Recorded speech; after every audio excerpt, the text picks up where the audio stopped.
அனைவருக்கும் வணக்கம். வாழ்க வளமுடன். நான் உங்கள் பாலசுப்ரமணி.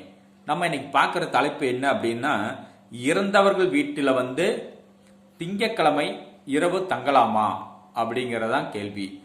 இறந்தவங்கன்னா அது உங்கள் உறவினராகவும் இருக்கலாம், நல்ல நண்பர் வீடாக இருந்தாலும் இருக்கலாம். அப்படி இறந்தவர் வீட்டில் நீங்கள் திங்கக்கிழமை இரவு தங்குனீங்க அப்படின்னாவே உங்களுடைய வளர்ச்சி தடைபடும். உங்களுடைய வளர்ச்சி தடைபட இதுவும் ஒரு காரணம். ரெண்டாவது, பணம் முடக்கமாகும்.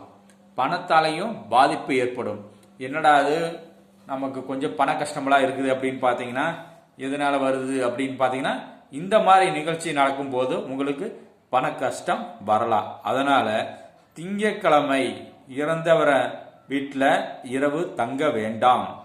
உடனே நேரானாலும் வீடு சேருங்கள். உங்கள் வாழ்க்கை மகிழ்ச்சியாகவும் சிறப்பாகவும் இருக்கும். வாழ்க வளமுடன். நன்றி, வணக்கம்.